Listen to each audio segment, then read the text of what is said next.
What's up, Gutter Gang? This is a special presentation of joint programming brought to you by the Autoptic 2020 Festival and the Gutter Boys podcast.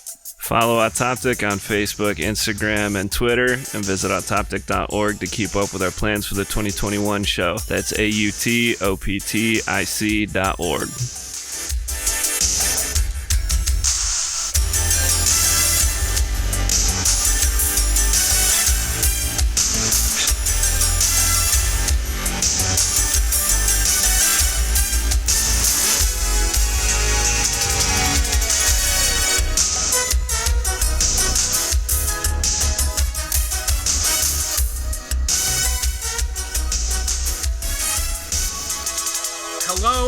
This is Alex Mitchell with Autoptic. I'm here today with two brothers, Craig and John Thompson.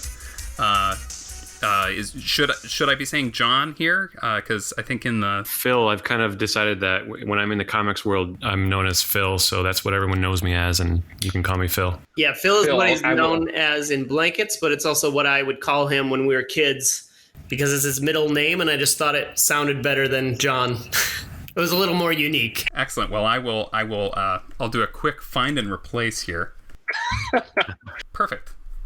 So Craig Thompson is a cartoonist and the author of the award-winning books Blankets, Goodbye Chunky Rice, and Habibi. He was born in Michigan in 1975, grew up in a rural farming community in central Wisconsin. His graphic novel Blankets won numerous industry awards and has been published in nearly 20 languages.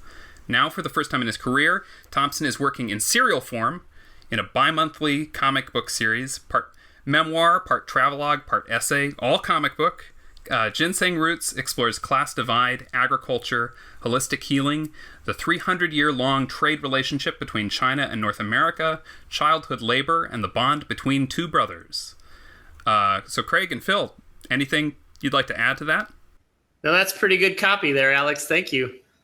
I guess I would add that 6 of 12 issues are in publication already, so we're halfway through this adventure. Halfway through the story. Yes, and they're being published by Uncivilized Books, who's here in Minneapolis. That's right, local publishers. And Phil Thompson is your I guess your other job when you're not cartooning is as a experienced director at Bolster at an advertising agency in Minneapolis. Exactly, yeah. We're just celebrating our 10th year in business. And what exactly is an experienced director?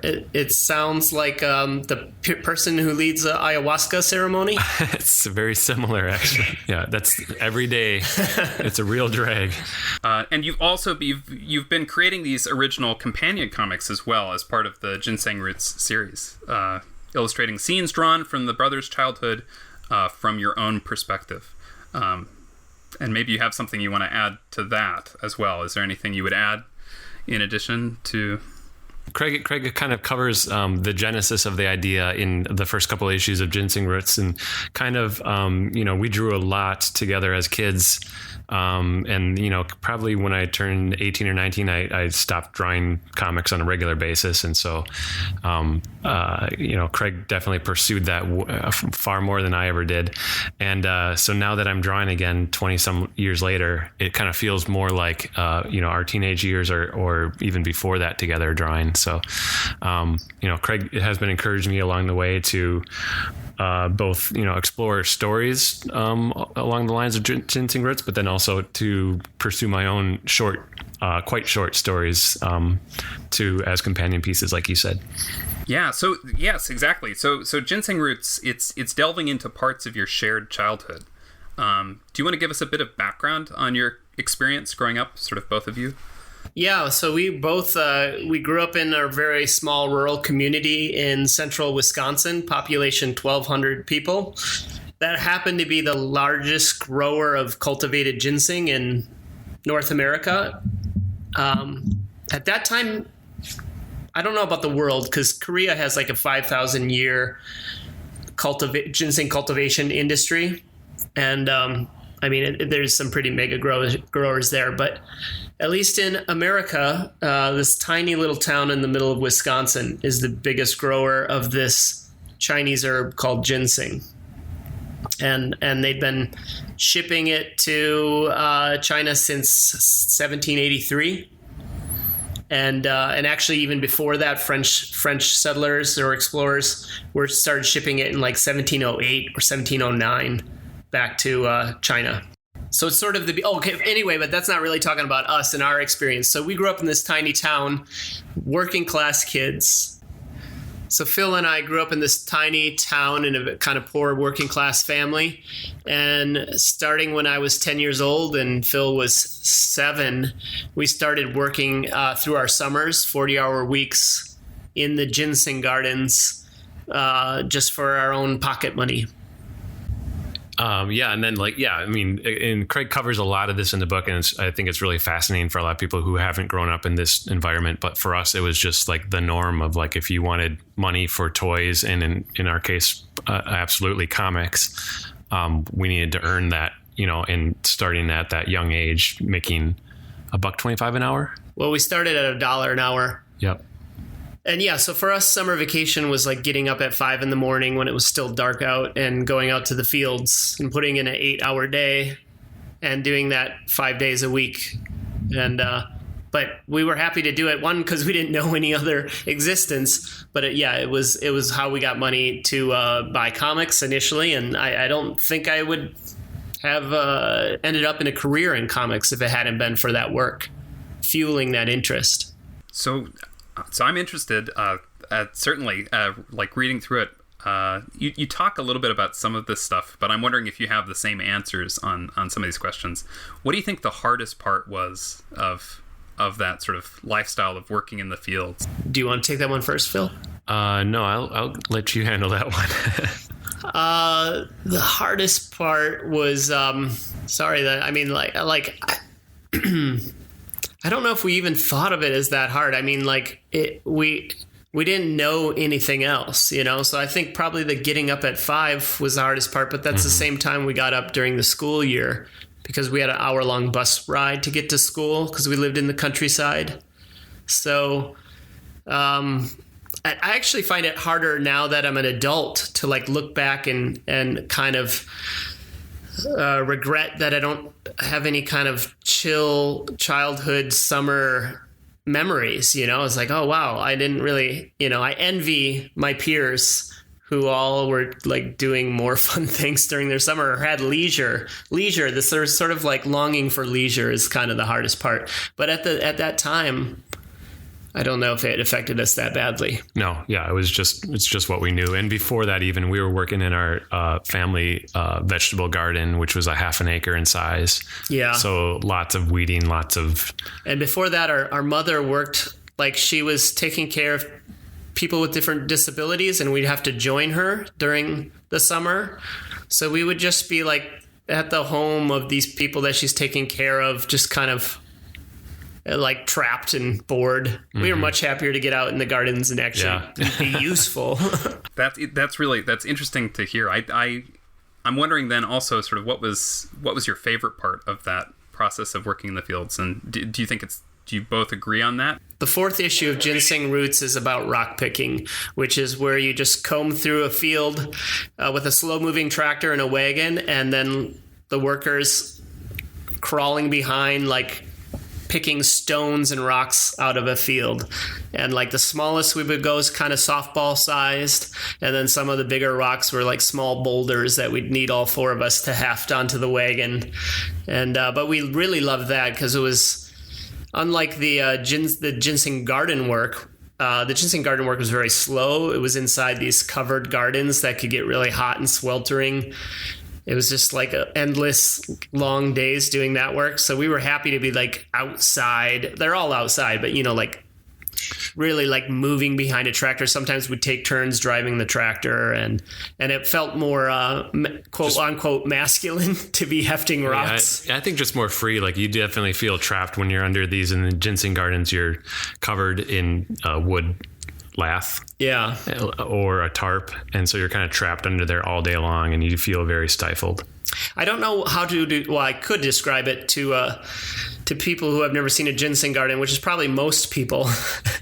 because even in Wisconsin, you don't see these gardens until you get within a couple of miles of our parents' home.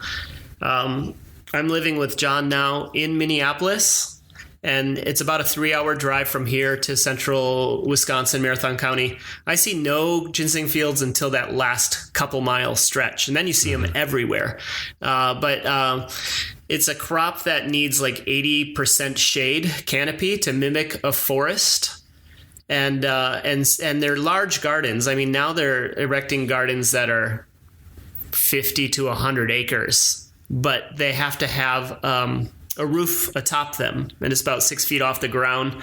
And they either use like a polypropylene sort of tarp, or they use cedar lath, just like a wooden roof that lets in just enough sun to simulate 80% shade.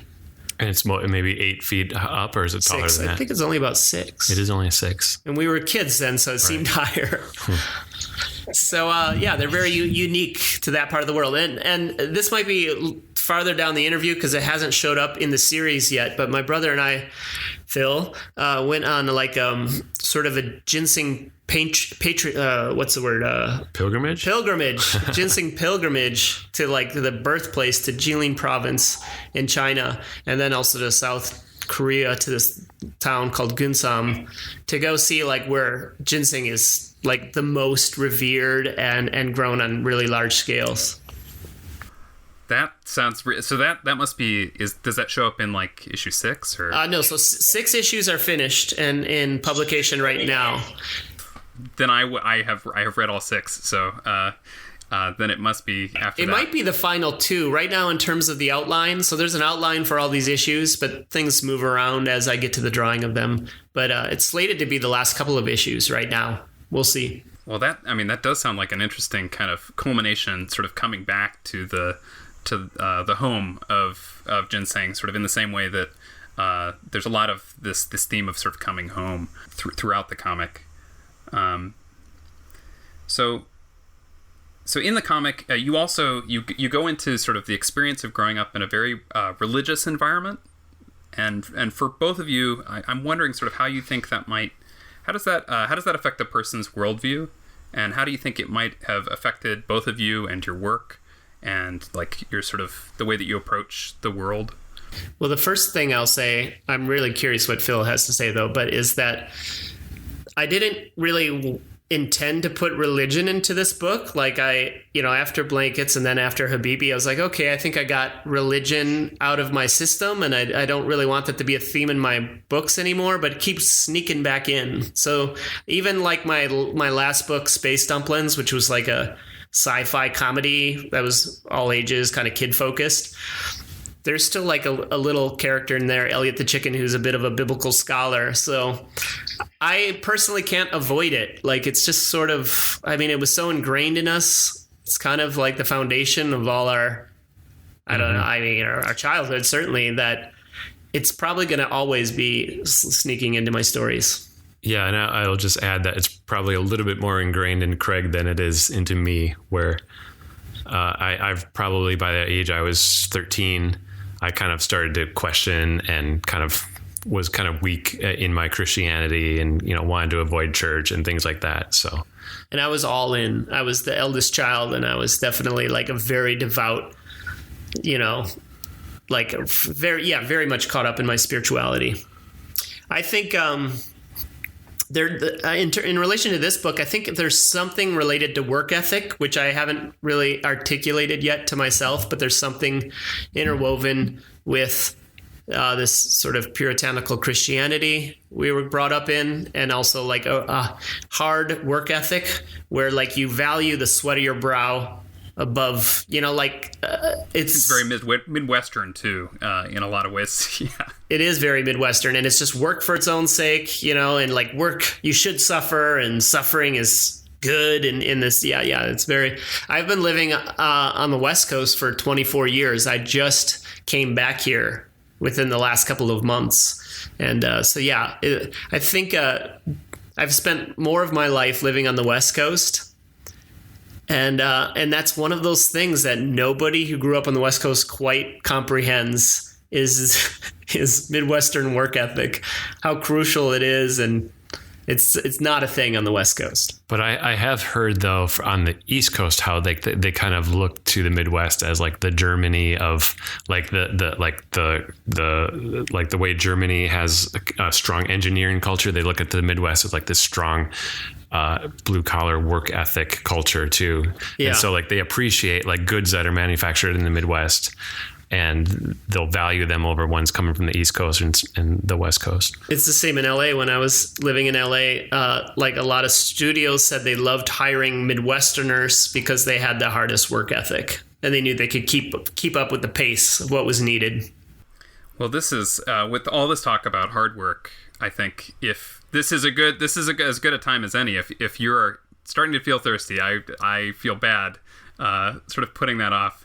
I think we're going to pour ourselves a little. What do we got here, Phil? We got a little Japanese whiskey. We got some Suntory for relaxing times. Yeah, we need to relax all this talk of work. All right. So my next question for you, and feel free to enjoy that.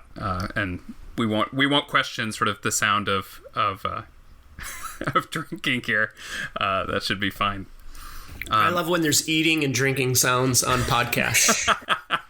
Do you remember Comics Claptrap?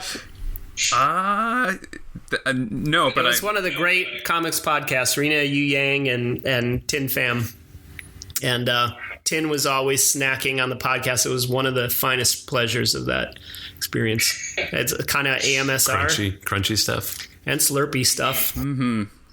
Ooh. Well, yeah, we'll shoot for as much of that as we can get here. So I'm interested. You both. So despite sort of this work ethic, this real focus on kind of the importance of physical manual labor, you both have ended up in creative careers. I wonder why do you think that is? Is that related to this way that you grew up? Do you think, or? I want Phil to start on this one. Yeah, I feel I've been dominating a bit. Yeah, well, I was definitely pulled into it by Craig because Craig, being 3 years older than me, was always pushing me to do whatever he wanted to do or whatever his motivation was. And so like, I would be more prone to maybe staying in and watching a movie, watching old Aliens or Predator or something like that. And he would always be dragging me out to draw comics or ideate some new characters. Or sometimes I remember when we were really bored kind of in the middle of the country with nothing around us. Craig would make me go into the backyard and run in circles to generate new ideas. Wow, do you remember this? It's like a Google campus. Yeah. Get out there and run some slaps. Yep. And so just like a baseball field, like running between four bases, and then like, okay, what if we had a rabbit and he had two Uzis and he had a Rambo, like a Rambo. We do a lot of funny animals with guns sort of thing, Teenage Mutant Ninja Turtle. But no, we do talk about it a bit in Ginseng Roots, is this desire to transcend our working class roots. Like our dad was a plumber. All the other dads we knew were truck drivers and farmers, and working class jobs, carpenters, factory workers. Yeah, factory workers factory worker was one of the most revered gigs in our hometown. Like it seemed like the kids that had the nice, comfortable lifestyle were the kids that had parents who were factory workers. College wasn't really on our it wasn't on our radar at all. We didn't know it was a thing people did. So I don't know. It was like we were just on this track to be farmers or factory workers, but we got obsessed with comics and then learned that that how to draw comics the Marvel way sort of template of like, oh, this is a thing people do and we're going to be pencilers of Spider-Man when we grow up. I don't know if you felt like we would do that, Phil. Yeah. Which superhero comic were you going to pencil? And maybe Spider-Man, yeah. Okay. So I went through a big McFarlane phase. Yeah, so. Phil was the true believer of Spidey. So I do want to know. So you have a lot of examples of comics that the two of you were into. I want to know what your favorites were, and whether you share tastes, and whether you think you still sort of share comics tastes. Well, maybe I'll chime in first again on this one too. Craig, also being the older brother, kind of it would direct me on which ones I was allowed to collect, or which characters were kind of like associated with him versus me. And a lot of that, though, was like I wanted twice the buying power. So Right. I'd be like, I want that book also, but I don't have the money for that. So you have to collect X-Men because Right. it has to be in the house. Yeah, and we weren't casual. Like we collected, every issue of things when we collected it. So it'd be like, okay, you're going to get all of this, and I'm going to get all of this. And I think we had 3 phases. We had we started with like the kiddie comics, like Star Comics, which was Marvel's line of licensed properties like Heathcliff and Muppet Babies. That was our gateway into comics. And then we were in the X titles, New Mutants, X Factor, X-Men, and then some other. We had a superhero phase. We collected a lot of superheroes for a year or two. And then we just got into black and white indie comics like the Turtles, like Ben Edlund's The Tick, like Usagi Yojimbo. Boris the Bear was my favorite. Boris the Bear from Dark Horse. A lot of Dark Horse stuff like Concrete. And that first wave of like manga that was being published in the US. So like Appleseed and Gray and stuff like that. I mean, both of us quit when we were in high school. Do you remember quitting or what prompted you to quit, Phil? No, I think I fizzled out, I think. I mean, for me, there was just this like very distinct cutoff. Like once I started high school, I really wanted to put these nerdy things behind me. So like I had one solid year where I tried to eliminate all the nerd from my lifestyle because we were playing role-playing games and making VHS movies and just being kind of spazzy and definitely lots of comic books and Star Wars. And then when I got to high school, I tried to be straight for a while. But then we really got obsessed with skateboarding, and that was pretty much our high school fixation. And then I don't think Phil really went back to comics, but I did. I just had like, a couple years of high school where I was skateboarding, and then I sort of rediscovered comics at the very end of my high school years. So have you read, Alex, issue 6 of Ginseng Roots? Yes. Okay, because subscribers, I don't think have gotten that issue yet, but it's in print. So I have a reader, so yeah, I think I. And in that issue, I talk about how our parents tried to pull all of us out of public school to be Christian homeschooled. And this happened when I was entering my senior year of high school, and Phil was entering his freshman year of high school.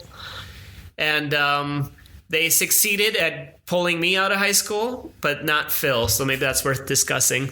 But during that time when I was isolated, very similar to this pandemic time, I was at home alone, couldn't see any of my friends, just reading the Bible all day. That's kind of when I rediscovered comics out of that sort of isolation and boredom.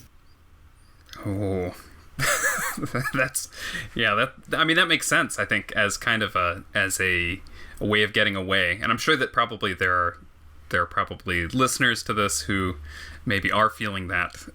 Maybe comics are your escape. So I hope people gravitate towards them in this. Yeah, maybe if you're too well socialized, you're not going to gravitate towards comics. You need some of that antisocial time or isolated time. Is there anything else that you would add to that, Phil? Like, do you feel like, was there ever a time that you sort of came back to comics? Did you come back to comics sort of as an adult? Yeah, I think definitely when Craig started publishing, I would always kind of maybe go to the comic store once or twice a year and get a short stack of graphic novels or something like that, kind of find the good big novels of the year and grab those or get them as gifts from either Craig or other people. So, a small collection, but not voracious. I mean, there was a time there, like, around when Blankets came out, 2003, where there was like 4 or 5 great graphic novels a year, right? Like anybody could stock up on that library. And now it's impossible to keep up, like you can't, like you could go in every week and there'd be 4 or 5 good graphic novels, but. Yeah. So I guess then, Craig, what are you reading these days? Is there anything that's kind of I just read what are your 3 or 4? I'm reading some advanced readers copies right now, actually, so I can endorse these. I just read Lee's book Stone Fruit, which is coming out from Fantagraphics. I think not until May, so that's a terrible thing for me to talk about. I just read Joe Sacco's new book, Paying the Land, which came out from, I think, Macmillan is the publisher. And that's they're both amazing books. But this pandemic thing is really inhibiting my buying. As is, I just moved to Minneapolis about 7 weeks ago. And so for a couple months leading up to the move, not only was I not buying anything, but I was actively I got rid of all my books again, And so I've been kind of avoiding acquiring things. And even now, my time in Minneapolis might be temporary, so I can't acquire too much because it's got to fit back in my car when I move again. That makes sense. I think there's nothing like moving to make you not want to own objects. So getting back into the story itself and into sort of the experience of sort of seeing this story play out. Phil, I'm wondering what it's like to see this shared experience sort of play out on the page, and what it's like to work together on telling the story. Yeah, I love it. I think it's.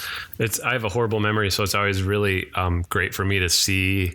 To begin to relive these stories as we talk about them, as Craig's kind of formulating the story, and then to see it come together with pictures, months down the road or years down the road.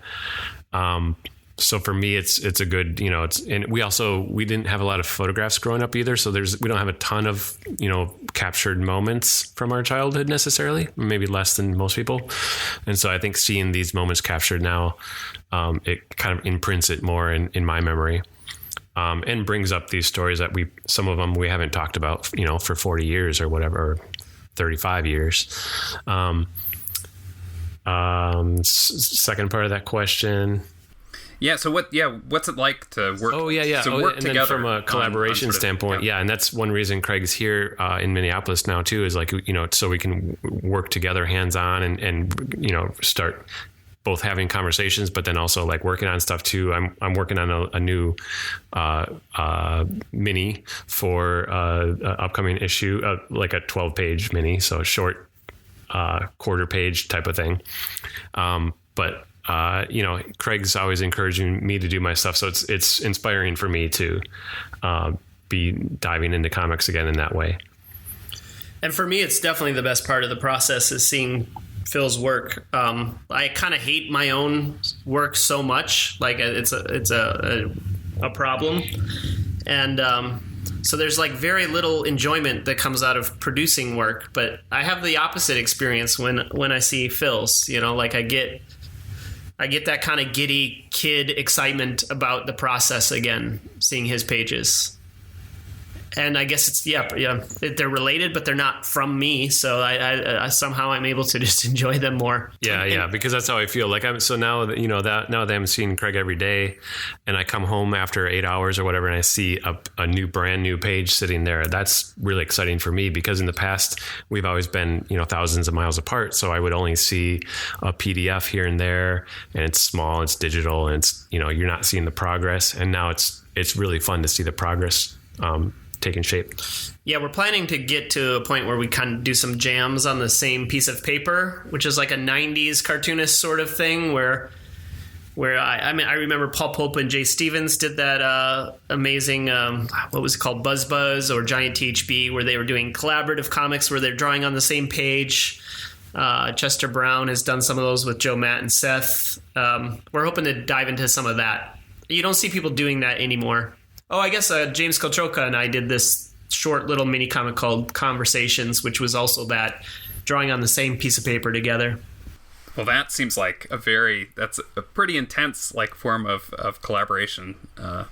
So that's really interesting. And Phil was describing he's working on this mini comic now. So with the subscriptions of Ginseng Roots that go through Uncivilized, there's usually like a bit of swag. Well, there is with every issue. So sometimes it's a print, sometimes it's a sticker, and there's been a couple mini comics that have come out now too that come in addition to the issue. You said swag, like SCHW. I like that.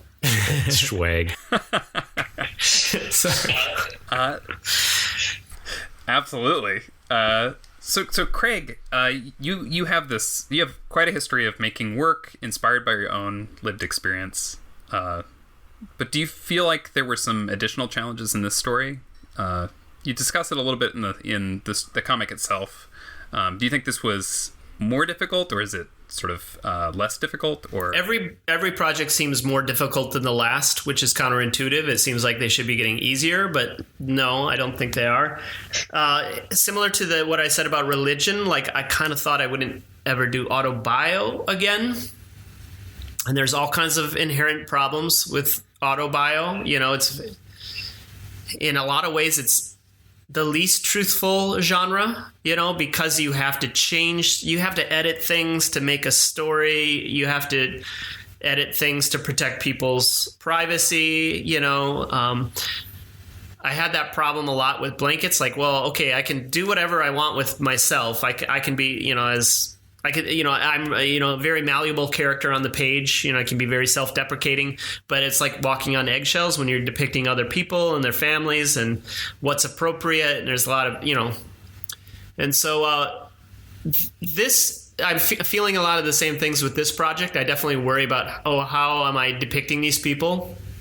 But I also, it's also all based off of like voice memo recordings on my phone. So it's a little more documentary a la Joe Sacco. So I'm meeting up with farmers and people we worked with when we were kids and interviewing them like this on my phone. Then I have like hundreds of pages of transcribed interviews that I have to chisel down into like 30-page stories, you know. But at least the fact that it's like recorded and it has that sort of actual documentary quality, maybe it takes some of the edge off of like, okay, I'm not inventing the words from real people's mouths. You know, it's their words at least. Yeah, that makes sense. I was sort of wondering whether that was like maybe part of why you were gravitating towards that sort of more documentary, you know, style, because I just really wanted to do a nonfiction book, you know, where Blankets I thought of as a memoir, but also it was like, you know, creative nonfiction or something, you know. It was a, you know, it wasn't like a hard, there's nothing nonfiction about it, I guess. It was a memoir, but with some creative license. And this time I wanted to do something that was more like an essay, more like a documentary, more like the nonfiction prose books that I like to read. Yeah, that makes sense. So Phil, I have a question for you. What is a question that you would like to ask Craig? And what's something that you think most people would not think to ask? Oh, that's a good question, because I haven't prepped properly for this interview, and I get to see Craig every day now, and we do coffee every morning, and we usually do dinner and stuff too. So we've had a lot of good opportunities to ask questions like that. But in the context of this interview and fans, I have not given that a lot of thought.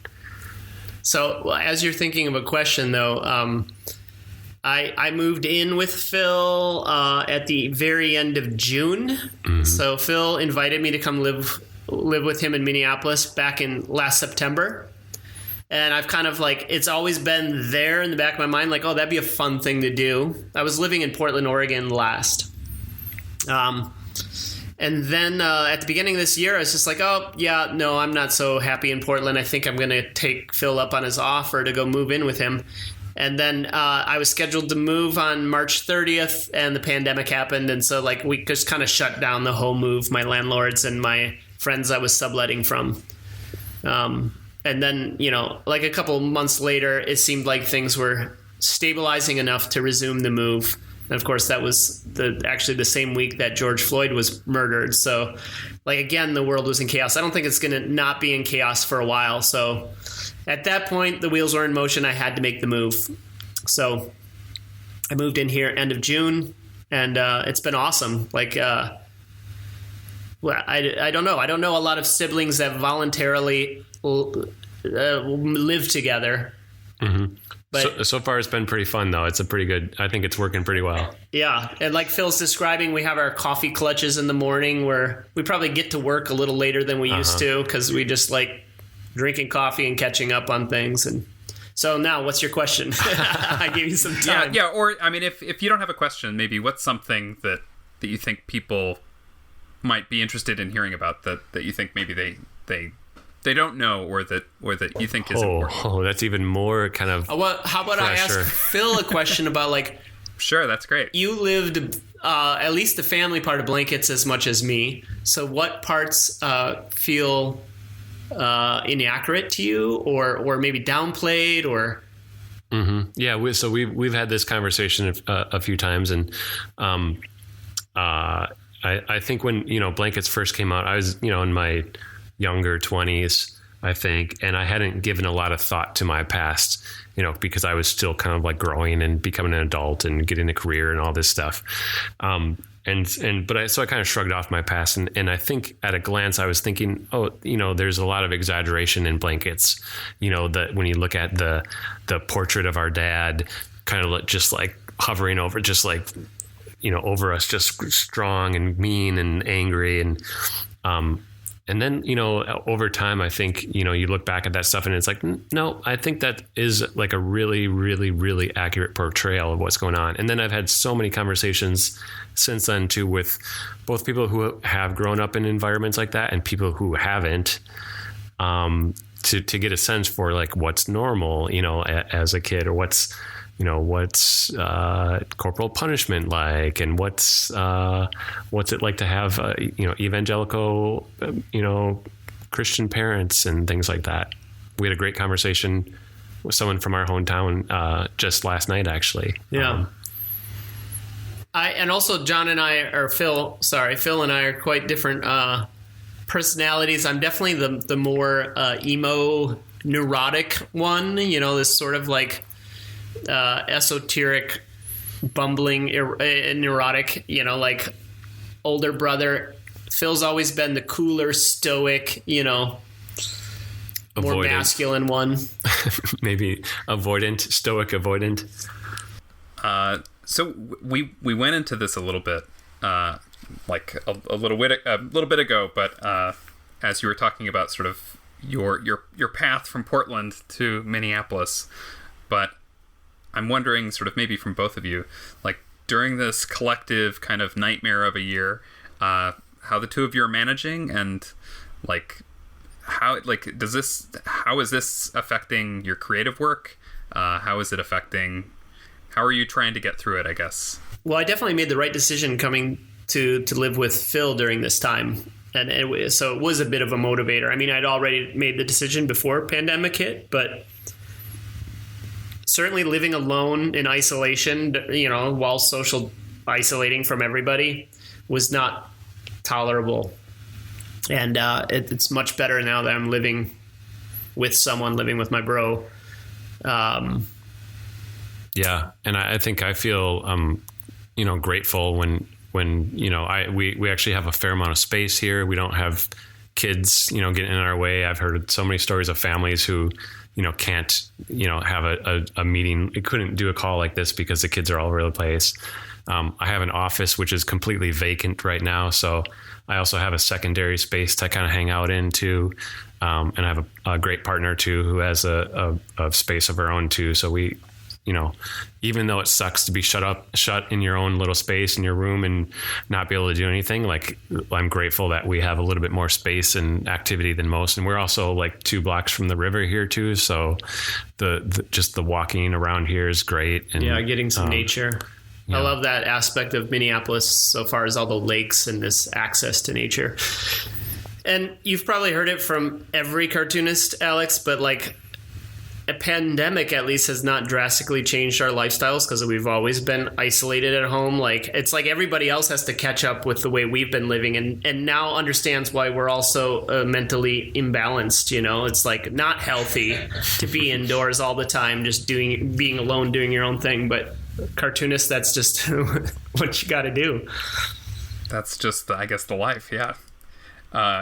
So in that case, so you went into this a little bit, but for all of the artists and designers out there, do you have any strategies, any tips, any warnings for how to approach sort of working Both Phil and I get up around 7:15 without alarms. It's not that I don't know why we both had that same lifestyle when we arrived. We both don't use alarms, but we both pretty much get up 7:15. I think getting up early, at least for me, is important. And putting on pants rather than wearing pajamas all day. There was probably like a month or so of pandemic where I was indulging in pajamas, and it was not good for me psychologically. Yeah, I think everyone was doing that. Yeah. It's like, all right, this has got to end. Well, we celebrated it for like a week or two, and then we realized how bad of an idea it was. Yeah. It does something to your psychology. I mean, I was also watching apocalyptic movies for the first week or two, too, where I'm like, oh, this will be fun. This will be a good idea. But any more you would maybe recommend against those things? But we're both pretty routine. We're both pretty routine-oriented type of people, right? Mm-hmm. Mm-hmm. So again, it doesn't. In that sense, it hasn't changed us drastically. Phil was describing that he still goes to his office every day and is there for 8 hours. It just happens to be that he's the only one at the office. Kind of the best of both worlds. Mm-hmm. Yeah. No one wants to come to the office, so I have all the space to myself. And, another thing about being a cartoonist is you really don't make any income. We're pretty used to going a couple of years without a paycheck, which is a difficult way to live. But I mean, I've been doing it for 20 years now. So, you maybe, if you're lucky, get paid when a book comes out, like a graphic novel. And then you kind of float on that for the next couple of years. So thus far, my income hasn't really changed, because it's like I wasn't making any money anyway. I haven't made a penny for the last year and a half, this has not changed my income. And it's always like, how am I going to make it to the next month? But, I've been doing it for 20 years now. So freelance cartoonists, I think, have a knack for, keeping a nest egg going that's got to last them through months of no income or uncertain income. Mm-hmm. So better prepared maybe than many folks.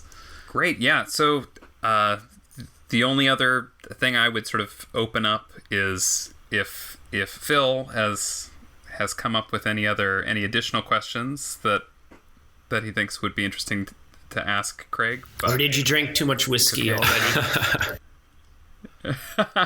That's totally fine. We're going to miss Autoptic, the actual tangible physical festival this year, because I've only been a couple of times, but that's such a great show. And were you going to say something about that? No. I mean, I love Autoptic. I used to work in the North Loop, and I loved when it was in the Aria building. It was just it's just such a beautiful festival, and the people and everything is great. I do have a question though for you, Craig. Whoa, here it is. I don't get to see you interact with your fans very often, but I know that you have a lot of fans out there, and I was able to sit with you last year at TCAF, and I actually signed books with you, and that was really fun. But given that you're not able to meet your fans, you're not able to go to conventions or anything, what do you have any sort of message for your fans? Like if in the Zoom era that we're in right now? I don't know if I have a specific message for the fans, but I lament the fact that a big part of the motivation for doing the serialized comics was to have, rather than have my readers wait for 6-7 years for a new project, I just wanted to kind of parcel it out regularly, and I was hoping that would craft a little community around, the bi-monthly schedule. And I'm kind of frustrated that that's not the effect I'm feeling thus far. It's not specific to pandemic. I think it's specific to the fact that people really don't buy, or like serialized comic books, especially indie comic books, are not really a thing anymore. So part of this project is motivated by nostalgia for that era when we were kids and there were letters pages and whatnot, and oh yeah, we actually have a couple comics from the 80s where we have published letters in them. I had a Bullwinkle and Rocky and Heathcliff. And Speedball. Speedball by Steve Ditko. Steve Ditko's Speedball. I need to know what was sort of the general. What was the gist the only of one I those- remember is Bullwinkle and Rocky, letters? where I kind of gave them some plot suggestions.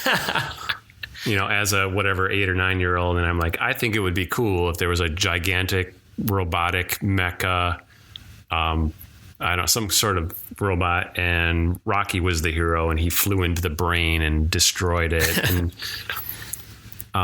It's still a great idea. That could be the next issue of Ginseng Roots. Mm-hmm. Maybe a lot of cartoonists have been starting podcasts like this. Have you noticed this, Alex?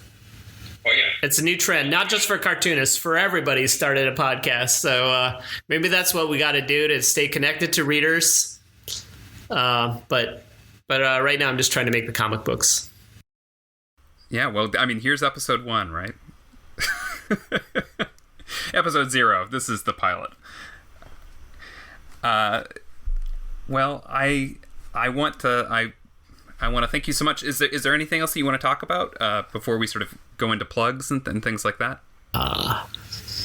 No, I guess I just again acknowledge Uncivilized Books, and they're a indie publisher here in Minneapolis that's run by Tom Kaczynski, who is an amazing cartoonist himself. And they have amazing catalog of indie books. Tom is a great friend of Autoptic too. So he's helped out for years with Autoptic. So just want to put a little plug out for them, and I think that's all I got. Phil, anything special you'd like to mention?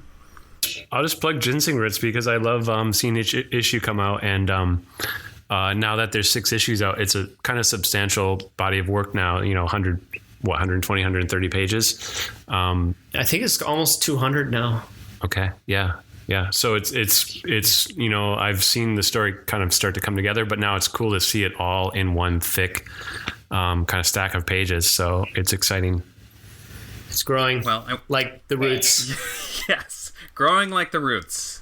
So, Craig, Phil, I want to thank you so much. Do either of you have any social media things that you'd want to sort of throw out there, or? My Instagram is Craig Thompson Books. That's also my website. That's pretty much all I got. I'm pretty bad with social media. I got to get better at it, especially now. In theory, I have a Facebook page. But if you get a bunch of new followers, you might be posting more often then, right? Yeah, maybe. Yeah. If I hear from people, maybe I'll be motivated to post. If you're listening to this, go follow him, and then Craig will see these new followers pop up and be like, oh, I better be posting for this. Yeah, I better create content then, because I'm not so good at that. All right. Thank you so much. I guess we're signing off, and I appreciate the two of you so much for doing this. Thank you, Alex. Yeah, thank you for moderating this, getting this, organizing this. Thanks, Alex.